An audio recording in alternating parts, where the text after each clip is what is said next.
ఆనందము నా కాపరి నీవే నిత్య జీవము. హల్లెలూయా. దేవుని మహిమ కలిగిన గాక. హల్లెలూయా. కాబట్టి మనకి ఆయన సృష్టికర్త అని, మన సృష్టికర్త ఆయన. హల్లెలూయా. తన చేతులతో మనం చేసుకున్న దేవుడు. హల్లెలూయా. మనం నిర్మించుకున్నవాడు ఆయన. జికట మట్టిని తన పోలికలో చేసుకుని మనకి జీవాన్ని ఇస్తే మన జీవాత్మ అయిన. హల్లెలూయా. దేవునికి మహిమ కలిగిన కాదు. కాబట్టి మొట్టమొదట మన దేవుడు నిర్మించిన వాడై ఉన్నాడు. హల్లెలూయా. మనం సృజించిన వాడై ఉన్నాడు. దేవునికి మహిమ కలిగిన కాక. కాబట్టి కాలేజ్ ఎత్తుకుంటూ ఉంటాం కొన్నిసార్లు, తెల్ల మొక్కలు వేసుకుని దేవుని ఎందుకు స్తుతించాలి, ఏ పేరు చేశాడని చెప్పేసి మనం అందరం చూస్తూ ఉంటాం. కానీ ఒకసారి దేవుడు చేసిన మేలు, ఆ దేవుడు చేసినటువంటి ఆ బ్లెస్సింగ్స్ ఏవైతే ఉన్నాయో అవన్నీ మనం జ్ఞాపకం చేసుకుంటాం. పోయిన వారం నుంచి ఈ వారం వరకు దేవుడు చేసిన మేలులు ఏమున్నాయి అసలు? అది ఒకవేళ దావీదులాగా నా ప్రాణమా, నా అంతరంగంలో ఉన్న సమస్తమా, నాలో ఉన్నటువంటి సర్వం, హల్లెలూయా, ఆయన సమస్తం ఆయన చేసిన ఉపకారాలు. అసలు ఈ వారంలో ఏం చేశాడు మనకి? ఎక్కువ మేలు చేశాడు దేవుడు మనకి. మన రుణం తీర్చలేని మేలు చేసాడు యేసుప్రభు ఈ వారంలో.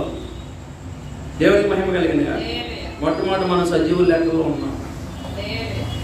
దేవునికి మహిమ కలిగింది కాక. మనం జీవంతో ఉన్నాం. మనం చనిపోతే మన్ను దేవుడు స్తుతించదండి. హల్లెలూయా. మన దేవుడి సన్నిధికి ఎలా రాగలుగుతామా? దేవునికి మహిమ కలిగింది కాక. కాబట్టి దయచేసి జ్ఞాపకం చేసుకోండి. హల్లెలూయా. యేసుక్రీస్తు ప్రభువు వారు మనకి ఎంత అండగా ఉన్నాడంటే, ఇన్నాళ్ళ ఎవరైనా శ్రమ పెట్టినా, వ్యాధులు పెట్టినా, ఎవరైనా ఏదన్నా మనం శోధనలో పడిపోయినా, ఏదైనా ఆపద వచ్చినా, నష్టపోయినా, మోసపోయినా, మన పక్కింటోడికో, మన ఎదురింటోడికో, మన తెలిసిన వాళ్ళకో శోకాలుగా చెప్పేసుకునేవాళ్ళు. ఇలాంటి కష్టం వచ్చింది, ఇలాంటి బాధ వచ్చిందని ఎక్కెక్కి ఏడిచి వాళ్ళతో చెప్పేస్తే వాళ్ళ అవకాశాన్ని వినియోగించుకునేవాళ్ళు. దేవుని స్తోత్ర. హల్లెలూయా. దేవుని మహిమ కలిగిన గాక. ఇప్పుడైతే దేవుని కృప మనకి ఎంతగానో తోడు ఉంది. హల్లెలూయా. దేవునికి స్తోత్రాలు. హల్లెలూయా. హల్లెలూయా. మరి ఎప్పుడైతే మనం వెంటనే హిజ్కియా గోడ తట్టు తిరిగినట్లుగా, హల్లెలూయా, హిజ్కియా గోడ తట్టు తిరిగి కన్నీళ్ళు విడిస్తే, హల్లెలూయా, మనకి ఎంత ఆశ్చర్యంగా ఉందండి. నానా, నేను ఈ పరిస్థితిలో ఉన్నానయ్యా, నా మొరాలకించి ప్రభువా, నా పరిస్థితి మార్చేయ్యా, నా సాయం చేయ ప్రభువా. సింపుల్గా ఆయన వైపు తిరిగి, ఆయన ధ్వజంగా, హల్లెలూయా, ఆయన ఒక ఆశ్రయంగా, ఆయన ఒక మనకి ఆధారంగా చేసుకొని మన కష్టం అంతా చెప్తుంటే ఆయన మన సహాయం చేస్తున్నాడు ఈరోజు. హల్లెలూయా. అంతేకాదు కానీ మన హృదయంలో ఇంకా అనుకుని ఆశపడింది కూడా దేవుడు మనం ఇంకా దేవుని అడగకముందే దేవుడు మనకి సహాయము చేస్తూ ఉన్నాడు. హల్లెలూయా. కాబట్టి దేవుడు చేసిన మేలులు, ఉపకారాలు, నా ప్రాణమా, నా అంతరంగమా, నాలో ఉన్న సమస్తమా ఆయన పరిశుద్ధ నామాన్ని స్తుతించండి. హల్లెలూయా. ఆయన అంటాడు, నా దినం మొక్కుబళ్ళు అంట. మనకి ఏడాదికి ఒకసారి కూడా మొక్కుబళ్ళు ఉన్నాం మనకి. హల్లెలూయా. నా మొక్కుబళ్ళు నేను చెల్లించేదను, దినం అంతా కూడా నేను కీర్తిస్తాను. దేవుని మహిమ కలిగిన గాక. నిజంగా ఈ రోజున నేను గ్రహించుకున్నాను, యేసు ప్రభు ఉపకారాలకి మనం రోజంతా కూడా స్తుతించినా మనం ఆయన రుణం తీర్చలేమని. హల్లెలూయా. ఎందుకు అంటే దేవుని మహిమ కలిగిన గాక. హల్లెలూయా. యేసుక్రీస్తు ప్రభు వారు మనల్ని స్వతంపరుస్తూ ఉన్నాడు. హల్లెలూయా. సమాధిలో నుంచి నీ ప్రాణాన్ని విడిపిస్తూ ఉన్నాడు. హల్లెలూయా. కరుణా కటాక్షాలు నీకు ఆయన నీ కిరీటంగా ఉంచుచున్నాడు. హల్లెలూయా. దేవుడు అంటే తన బిడ్డల్ని, తన యందు భయభక్తులు కలిగిన వారిని తన కుమారులుగా అంగీకరించి, హల్లెలూయా, దేవునికి స్తోత్ర, హల్లెలూయా, వారి మొర ఆలకిస్తూ ఉన్నాడు. దేవునికి మహిమ కలిగిన గాక. హల్లెలూయా. దేవునికి స్తోత్ర. ఈరోజు మరి ప్రభు చేసిన మేలు ఏంటంటే, ఈ వారంలో ఒకవేళ బ్లాంక్ పేపర్గా ఉండనుకోవచ్చు, నువ్వు బ్లాక్ మైండ్తో ఉండొచ్చు. నాకు ఈ వారం దేవుడు ఏం చేశాడని. మీ దగ్గర ఏమీ లేకపోయినా దేవుడు ఎంతో ఆశీర్వాదం కలుగజేశాడు. హల్లెలూయా.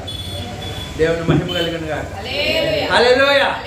నువ్వు చేయలేని పనులు ఎన్నో చేశాడు దేవుడు. దేవుని మహిమ కలిగిన గాక. నీకు చేతగాని పనులు ఎన్నో చేశాడు దేవుడు. హల్లెలూయా. దేవుని మహిమ కలిగిన గాక. హల్లెలూయా. నీ దగ్గర ఏమీ లేకపోయినా దేవుడు నేను దీవెంతున్నాడు, ఆశీర్వదించున్నాడు. హల్లెలూయా. దేవుని మహిమ కలిగిన గాక. ముఖ్యంగా యేసుక్రీస్తు ప్రభువారు నీ ప్రార్థనలు ఆలకిస్తున్నాడు. హల్లెలూయా. నీ ఎడల కృప చూపిస్తున్నాడు. దేవుని మహిమ కలిగిన గాక. హల్లెలూయా. యేసుక్రీస్తు ప్రభువారు నిన్ను క్షమిస్తూ ఉన్నాడు. దేవుని మహిమ కలిగిన గాక. అలాగే నిన్ను పోషిస్తూ ఉన్నాడు. దేవునికి స్తోత్రం. శోధనలో ఉన్నప్పుడు దేవుడిని తప్పిస్తూ ఉన్నాడు. గర్జించిన సింహంలాగంట సాతానుగా తిరిగేస్తున్నాడంట మన చుట్టూని. హల్లెలూయా. దేవునికి మహిమ కలిగిన గాక. దేవుడు అంటే నీ ముందు వెనకాల కూడా నిన్ను ఆవరించి దీవిస్తున్నాడు. హల్లెలూయా. దేవునికి మహిమ కలిగిన గాక. హల్లెలూయా. నిన్ను ఆవరించేశాడు కృపతోటి, నిన్ను నడిపిస్తున్నాడు ప్రమాదాల్లోంచి, ప్రయాణాల్లోనూ. హల్లెలూయా. నేను ఎంతగానో దేవుడు నిన్ను ఆశీర్వదించాడు. హల్లెలూయా. ఎంతగానో ఘనపరిచాడు, ఎంతగానో దీవించాడు. హల్లెలూయా. అప్పుడు యేసు ప్రభువు నాకు ఏం చేశాడని నువ్వు అనుకుంటే కనుక హల్లెలూయా. దేవునికి మహిమ కలిగిన గాక. ఈరోజు ఆయన నిన్ను తన అరిచేతుల్లో నిన్ను దాచుకున్నాడు. దేవునికి మహిమ కలిగిన గాక. కాబట్టి మనం ప్రభువునికి రుణపడి ఉన్నాం. కాబట్టి ఏమి ఆయన రుణం తీర్చగలరు. చూసారండి, ఆవులన్నీ తిరుగుతుంటాయి కదండి. తిరుగుతున్నప్పుడు ఏదైనా పిల్లలు తప్పిపోయినప్పుడు ఒకవేళ తల్లిగా ఉన్నటువంటి ఆవు ఒకసారి అరిసింది అనుకోండి, ఆ పిల్ల ఎంత దూరంలో ఉన్న ఎక్కడ పరిగెడికి వచ్చేద్దండి. దేవుని మహిమ కలిగిన గాక. యేసయ్య పాట విన్నా, యేసయ్య మాట విన్నా, మనం ఎక్కడ తప్పిపోయి ఉన్నా మళ్ళీ ఎక్కడికి వచ్చేస్తున్నాం మనం అందరం. హల్లెలూయా. కనెక్ట్ అయ్యాం. Is our own father, is our God. ఆయన స్వరము హల్లెలూయా మనల్ని చీకటిలోంచి వెలుగులోకి నడిపిస్తుంది. దేవునికి మహిమ కలిగిన గాక. కాబట్టి దయచేసి జ్ఞాపకం చేసుకోండి. హల్లెలూయా. నువ్వు లెక్కించలేదని మేలు చేస్తున్నాను దేవుడు. ఎవరి దగ్గర నేను అవమానపరచుకుంటా చేస్తున్నాను. ఈ 10,000 రూపాయలు ఎవరిలో కట్టాలి నువ్వు ఈ నెల. ఓకే, ఈయన అడిగితే డబ్బులు వస్తాయి నువ్వు అనుకుంటే, వాళ్ళని అడిగితే వాళ్ళు డబ్బులు ఇవ్వగలుగుతున్నాను. దేవుని మహిమ కలిగిన గాక. దేవునికి స్తోత్రం. ఇంకొక మళ్ళీ నువ్వు ఎక్కడ సిగ్గుపడకుండా నిన్ను నడిపిస్తున్నాడు దేవుడు, స్వస్థపరుస్తున్నాడు యేసు ప్రభు, పోషిస్తున్నాడు, కాపాడుతున్నాడు. హల్లెలూయా. ఎన్నో యాక్సిడెంట్లు చూస్తున్నాం, ఎన్నో ప్రకృతి విపత్తులు చూస్తున్నాం. పొద్దున కూడా అనుకున్నాం ఆ వెంజిలే అనే ఆ ఊరి ఆ యొక్క పట్టణము, ఆ యొక్క దేశ రాజధాని హల్లెలూయా 1,000 కంటే అన్యాయం కూలిపోని అంటే. What is our state of life here. ఇక్కడ మన జీవితం ఎంత ఏ పాటిదనే కొన్ని రేపాట్లే కూలిపోయి అన్ని ఆశలన్నీ కూడా కూలిపోయి. దేవుని స్తోత్రం. ఇవాళ నీ ఆశ తీరుతున్నారు దేవుడు. హల్లెలూయా. దేవుని మహిమ కలిగిన గాక. ఆశ గల ప్రాణాన్ని తృప్తిపరుస్తున్న ఆకలి కొన్న వారి మేలుతో నింపుతున్నాడు. దేవుని మహిమ కలిగిన గాక. హల్లెలూయా. కాబట్టి దయచేసి జ్ఞాపకం చేసుకోండి. హల్లెలూయా. నీకు నాకేం చేయలేదు అన్నానికి దేవుడు.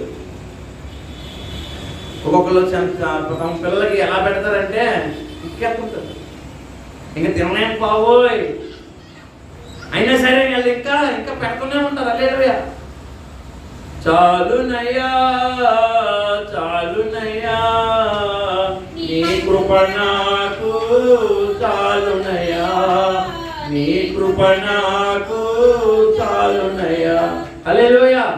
కాబట్టి దయచేసి జ్ఞాపకం చేసుకోండి, యేసయ్య చేయకుండా ఏమేమి జరగలేదు, యేసయ్య నడిపించుకుంటే నువ్వు ఎక్కడ నడవలేదు. హల్లెలూయా.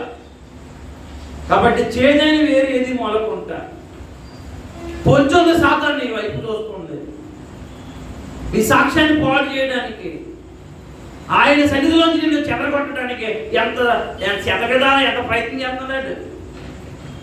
కానీ మనం ఆయన రెక్కల్ని ఆశ్రయం పొందేసాం.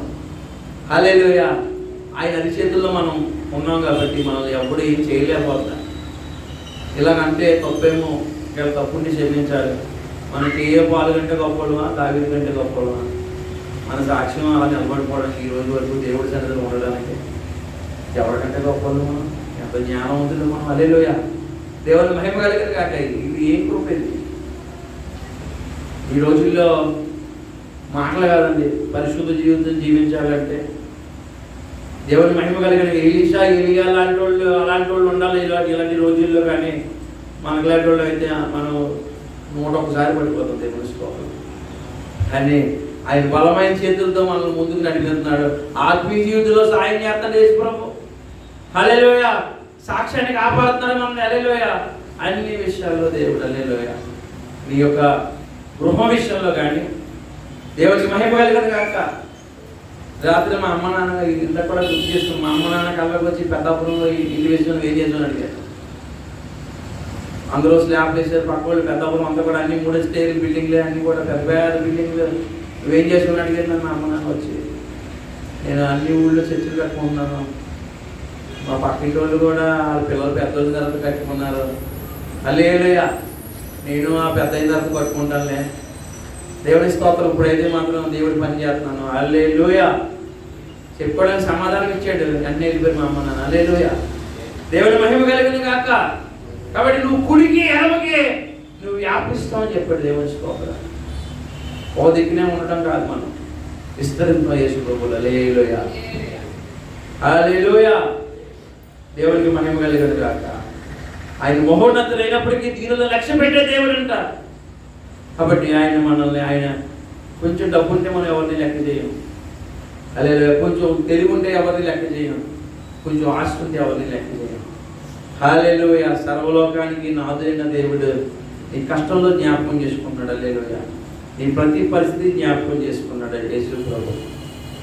హల్లెలూయా! ఆలోచన చెప్తున్నాడు, ఆశ్చర్యకార్యాలు చేస్తున్నాడు. దేవునికి మహిమ కలిగిన కాక. నిన్ను కడుతున్నాడు. ఆయన మాట తప్పట్లేదు, నిలబెట్టుకుంటున్నాడు. హల్లెలూయా! ఆయన ప్రామిస్ ఏదైతే ఉందో, నీ మీద ఏదైతే ప్రామిస్ చేసాడో నిన్ను తిరగట్లేదు. హల్లెలూయా! దేవుని మహిమ కలిగింది కాక. కాబట్టి నిన్ను, హల్లెలూయా, ఎంత డిగ్నిటీ యేసు ప్రభువుని నమ్ముకున్న వాళ్ళకి. హల్లెలూయా! నిజంగా నేను ఇక్కడ మనం ఆరాధించే వాళ్ళు మనం కాదు, దేవదూతల్లా ఉన్నాం మనం అందరం. అంత విలువైన దేవుడిని ఆరాధిస్తున్నాం మనం. దేవుని స్తోత్రం. చాలా మంది ఆరాధిస్తుంటారు గుళ్ళలో, చాలా మంది గుళ్ళల్లో చూస్తుంటాం. వాళ్ళ పాటలు ఎలా ఉంటాయి? రకరకాలుగా ఉంటాయి ఆ పాటలు. ఎంత విదూరంగా ఉంటాయి ఆ పాటలు. మన పాటలు ఏ పాటలండి, ఒక అక్షరం తేడా రావట్లేదు. మన అక్షరాలు ఎంత పామరులమైన అక్షరం తేడా రావట్లేదు. ఉన్నతమైన దేవుని ఉన్నతంగా ఆరాధించడం. హల్లెలూయా! ఆ ఫీల్ ఉందండి. యేసు ప్రభువుని ఆరాధిస్తుంటే ఫీల్ ఉందండి. ఆ 12 సింహాసనాల మీద మనం కూడా కూర్చున్నట్టు ఉంది. హల్లెలూయా! దేవుని మహిమ కలిగాడు కాక. అంత సార్వభౌముడైనటువంటి దేవుణ్ణి, హల్లెలూయా, అంత సర్వశక్తివంతుడిని మనం ఆరాధిస్తున్నాం అంటే మన లెవెల్ ఏంటండి? మన లెవెల్ మారిపోయింది. దేవుని స్తోత్రం. హల్లెలూయా! దేవుని మహిమ కలిగాడు కాక. గొప్ప లెవెల్ ఇచ్చాడు మనకు దేవుడు. ఇప్పుడు మనం ఏమైనా చిన్నలో ఉన్నారండి? జీవం గల దేవుని ఆరాధించే పెట్టుకున్నాం. హల్లెలూయా! మనం ఏమి ఫూల్స్ కాదండి. హల్లెలూయా! మనం పనికిరానోళ్ళం కాదండి. జీవం గల దేవుని ఆరాధించే పెట్టుకున్నాం. హల్లెలూయా! ఒక డిగ్నిటీ, ఒక సోర్స్ ఉంది. హల్లెలూయా! దేవుని ఒక కంప్లీట్నెస్, ఆ సంపూర్ణత మనం ఆరాధించే ఆరాధన ఉంది. హల్లెలూయా! దేవుని మహిమ కలిగిన కాక. ఏదో సింపుల్గా నోటికి ఏదో మాట్లాడినట్టు పాటలు పాడినట్టు లేదు ఇక్కడ. హల్లెలూయా! ఆయన క్రమంలో, హల్లెలూయా, డిలిజెంట్గా ఆయన క్రమంలో ఒక డిసిప్లైన్డ్గా దేవుని మహిమ కలిగిన కాక. దేవునికి మహిమ కలిగిన ఒక హై ప్రైజ్ అంటే ఏంటంటే, హల్లెలూయా, ఒక ఉన్నతమైన ఆరాధన. ఇది నది పట్ల ఎనీథింగ్, ఒక ఆలవారిన చిన్న చెట్టు ఇది, కానీ అలా లేదు ఇది. మనం కూడా కాళ్ళ పక్కన పెట్టకొప్పలంటూ ఉంటాం, కానీ అలా లేదు. మనం టోటల్గా మన పరిస్థితి మార్చే యేసు ప్రభువు. హల్లెలూయా! మనం ఎంతో ఉన్నతమైన వ్యక్తులుగా ఉన్నతమైన దేవుణ్ణి ఆరాధించే పరిస్థితులు మనం అందరం ఉన్నాం. యేసుప్రభుని పాట పాడడం, కీర్తించడం, ఆరాధించడం, సన్నిధికి రావడం చీప్ విషయాలు కాదు ఇది. దేవుని మహిమ కలిగిన కాక. ఎవరైనా సరే ఒక ప్రైమ్ మినిస్టర్తో ఫోటో తీసుకున్నా, ఒక ముఖ్యమంత్రితో ఫోటో తీసుకున్నా, ఒక జిల్లా కలెక్టర్ గారితో ఫోటో తీసుకున్నా, అవి మా ఫోటో తీసుకుని ఇక్కడ తీసుకుంటారు. అదే ఇంటి మీద తీసుకుని వాళ్ళు ఏం చేస్తుంటారండి? చాలా గొప్పగా ఫీల్ అవుతుందా? నువ్వు యేసుప్రభుని ఆరాధిస్తున్నావు అంటే నీ అంత గొప్పవాళ్ళు. హల్లెలూయా, దేవునికి స్తోత్రం, దేవునికి మహిమ కలిగిన కాక. ఆ గొప్ప మనకు అనుగ్రహించాడు ఆయన. దేవునికి స్తోత్రం, హల్లెలూయా. శత విధాల ఆయన్ని ఎంతంత మంచి మంచి పదాలు ఉపయోగిస్తున్నామండి మనం. ఆయన అన్నిటికీ అరుగుడు, పూజుడు, కరుడు, హల్లెలూయా, కీర్తనీయుడు. కాబట్టి మనం మొక్కుకోవాలి, ప్రార్థించాలి, చేసిన మేలుకి ఉపకారాలకి లెక్కలేని స్తుతులు చెల్లించాలి. Just not 1 hour every day in our life, all over our life. మన జీవితం అంతా దేవుని స్తుతించినా సరే ఆయన రుణం తీర్చలేమన్నా. ఇది నేను ఏదో కావాలని చెప్పి ఏదో ఊహించాలని చూడట్లేదు నేను. ఇది నిజం, వాస్తవం. ఇది ఆయన కృప లేకపోతే ఒక క్షణం కూడా అందకాదు. హల్లెలూయా. ఏదైనా ఈ దీవెనైనా ఆశీర్వాదమైన ఏదైనా ప్రభు ఇచ్చింది. హల్లెలూయా, దేవునికి మహిమ కలిగిన కాక. ఈ ప్లాన్, ఈ లీడర్స్, దేవుని మహిమ కలిగిన కాక. హల్లెలూయా. కాబట్టి ఈ గ్లోరిఫై అస్ అని మనం దేవుడు కనపరిచాడు. హల్లెలూయా. ఒక చెత్త కుప్పని దేవుడు ఎంతలాగా ఆశీర్వదించాడు. దేవుడి స్తోత్రం, దేవుని మహిమ కలిగిన కాక. ప్రార్థన చేసుకుందాం ప్రతి వారం 2 నిమిషాలు. దేవుడు చేసిన ఉపకారాలు, మేలులు, ఊహించలేనటువంటి కార్యాలు, అద్భుతాలు, స్వస్థతలు. హల్లెలూయా, స్తోత్రాలు, స్తోత్రాలు, స్తోత్రాలు.